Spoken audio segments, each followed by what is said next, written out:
Por que que a cabeça dói, né? A gente tem que entender isso. Tem essa região aqui no tronco cerebral, né? A região da medula cervical alta, do bulbo e da ponte, onde está abrigado ali um núcleo do nervo trigêmeo. O nervo trigêmeo é esse nervo que tem 3 ramos, né? Por isso recebe o nome de trigêmeo, que vão inervar, fazer a inervação sensitiva da face. E esse núcleo, esse nervo tem 4 núcleos, e um desses núcleos é esse núcleo espinal do nervo trigêmeo. Ele é um núcleo muito importante para a sensibilidade, porque para ele vão confluir todas as fibras sensitivas, tanto aqui do ramo de V1, que vai pegar essa região da fronte, a região anterior da cabeça, os ramos sensitivos de V2, aqui da região maxilar e temporal anterior, e os ramos de V3. Então, todas essas fibras sensitivas, elas vão levar informações para esse núcleo espinhal do nervo trigêmeo, assim como as fibras sensitivas dos nervos occipitais. Então, tudo isso vai confluir para esse núcleo. Então, qualquer informação de dor que a gente tenha na cabeça, tanto na parte posterior como na parte anterior, vai primordialmente para esse núcleo, e desse núcleo essas fibras, elas vão, aqui já é uma outra figura, né, mostrando a mesma coisa, mas aqui as fibras sensitivas chegando nesse núcleo do trigêmeo, e aqui nesses núcleos trigeminais, daqui vão partir fibras sensitivas em direção ao tálamo, que é esse núcleo também de neurônios que fica já na porção diencefálica, próxima do córtex, e é uma estação de retransmissão. Então, primeiro essas fibras vão trazer uma informação de que tem algo errado, de que está doendo, está quente, está frio, etc. Aqui a informação vai começar a ser processada. No tálamo, ela vai ser processada de uma forma ainda mais elaborada, e daqui vai partir a informação para o córtex sensitivo. Então, aqui no córtex é que a gente vai perceber que está doendo a ponta do meu nariz, e que a dor ela é furada, em aperto, em choque, de intensidade X e etc. Então, essa é uma abordagem simples para mostrar para vocês como é transmitido esse impulso que resulta na interpretação de dor, né? Então, a dor de cabeça é a segunda queixa mais comum entre todas as doenças da medicina. Então, só perde para dor lombar. É uma doença muito comum, é uma queixa muito comum. A dor de cabeça tanto pode ser um sintoma inespecífico, então ela pode ser um sintoma de uma outra doença, como por exemplo uma dengue, você pode ter dor de cabeça. Uma sinusite, você pode ter dor de cabeça. Ou ela pode ser até a própria doença, né? A gente vai tentar entender um pouco disso aqui. Quase 90% dos homens e 98% das mulheres ao longo da vida vai sentir dor de cabeça. Então, um número bem alarmante é que dor de cabeça é a maior causa de absenteísmo, que é isso, é você não ir para o trabalho, não ir para a faculdade, deixar de fazer suas atividades por conta da dor de cabeça. É a maior do mundo. E também de presenteísmo, que é quando você vai para o trabalho, ou para a faculdade, ou para a escola, mas você não consegue render de uma forma adequada porque você está com dor de cabeça. Então, impacta muito na produtividade, impacta no rendimento, impacta no aprendizado, impacta na vida familiar, na vida social. A pessoa com dor de cabeça, ela deixa de... Eu já tinha uma paciente, inclusive, que ela falava, eu deixo de ir para a casa da vizinha conversar, eu deixo de ir para a casa da minha família, porque eu sei que vão estar conversando e vão estar falando alto e eu estou com dor de cabeça, eu não quero ficar lá. Então, priva a pessoa da família, da vida social, da vida familiar, provoca alteração do humor, transtorno depressivo e etc. E também alteração do sono. Então, a gente está falando hoje de uma das doenças mais importantes da medicina. Eu vou começar aqui abordando com relação à dor de cabeça na emergência, né, como tem alguns médicos na aula.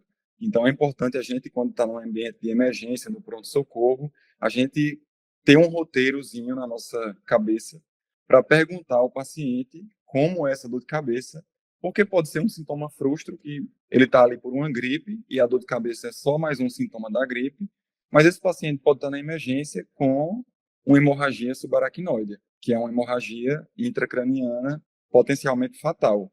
Então, é preciso a gente ter um roteiro, ter uma organização dessas ideias para não perder muito diagnóstico, certo? Então, o que é que eu preciso perguntar na emergência, de forma rápida e objetiva? Como iniciou essa dor? Essa dor iniciou abruptamente? Essa dor iniciou lentamente? Qual a temporalidade? Qual a periodicidade? Então, assim, essa dor, ela tem quanto tempo que começou? Tem minutos? Tem horas? Tem dias? Tem semanas? Tem meses? Tem anos? Ela é uma dor recorrente? É uma dor que iniciou e é contínua, ou ela iniciou, melhorou, depois iniciou, melhorou, ela vem em crises, em paroxismos. Qual a localização da dor? Né? Qual a irradiação da dor? Essa dor espalha para algum lugar?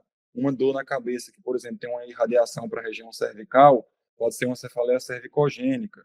Uma dor bem localizada em um ponto específico do crânio, pode ser uma cefaleia numular, que é uma cefaleia mais rara. Como foi a evolução dessa dor? Essa dor iniciou, e desde quando ela iniciou, ela está se comportando da mesma maneira, ou ela está ficando mais intensa, ela está ficando menos intensa, ela está começando a ter alguns outros sintomas associados.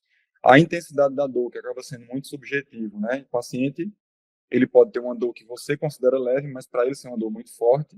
Ele pode ter uma dor muito forte e você considera leve. Então, a intensidade é muito subjetiva, mas é importante. A gente vai ver para caracterizar alguns tipos de dor. A característica da dor é muito, muito importante. Então, é uma dor tipo aperto, é uma dor tipo latejante, é uma dor como uma pontada, uma espetada, é uma dor como um choque, uma facada, uma explosão. Sintomas prodrômicos. O que estava acontecendo antes de começar essa dor de cabeça? O que é que você sentiu antes da dor de cabeça? O que é que tem de sintoma associado com essa dor? Tem alteração na visão? Tem alteração na audição? Teve alteração na face? Teve alteração em outra parte do corpo? Teve sintoma como febre, tosse? O que é que piora? O que é que melhora essa dor de cabeça? Né? E, por último, você entender quem é seu paciente. Né? Então, uma dor de cabeça de padrão tensional numa pessoa jovem de 18 anos que não tem nenhuma doença é diferente de uma dor de cabeça de padrão também tensional, mas num idoso de 89 anos que já teve uma história de câncer. Então, o paciente ele vai direcionar muito para o diagnóstico. E a gente tem que fazer aquela abordagem para eu me perguntar, essa cefaleia que eu estou atendendo, esse paciente, ele tem uma cefaleia primária, comum, uma cefaleia primária incomum, uma cefaleia secundária de baixo risco ou uma cefaleia secundária de alto risco. E aqui a gente tem que entender o que é uma cefaleia primária e o que é uma cefaleia secundária. A cefaleia primária, ela é uma doença que vai se manifestar como uma dor de cabeça típica.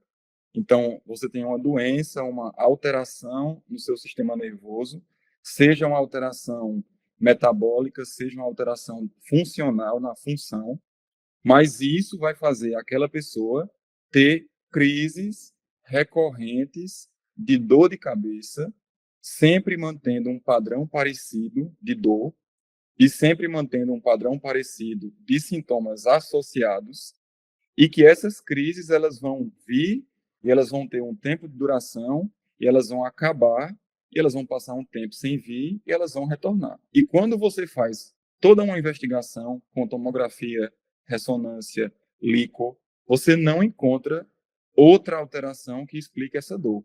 Então, a dor primária, a cefaleia primária, ela é intrínseca da pessoa, certo?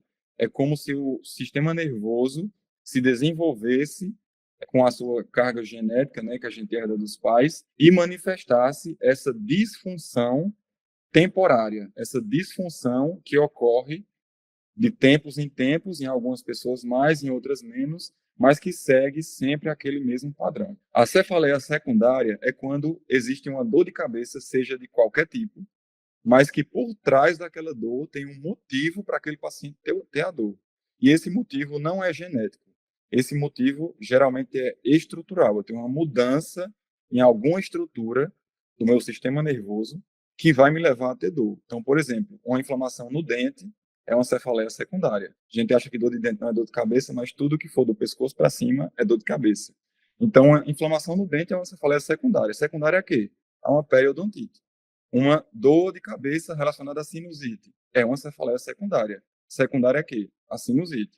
Uma dor de cabeça em que meu paciente é diagnosticado com um tumor, uma metástase cerebral, é uma cefaleia secundária à metástase. Uma dor de cabeça que surgiu no contexto de um AVC, é uma dor de cabeça causada pelo AVC. Então, a dor secundária, ela pode ter as mesmas características de uma dor primária. O que é que eu quero dizer com isso? Eu posso ter um paciente que tem uma dor que é igual a uma enxaqueca, mas que quando eu investigo, eu descubro que a manifestação clínica era uma enxaqueca. Era como uma enxaqueca.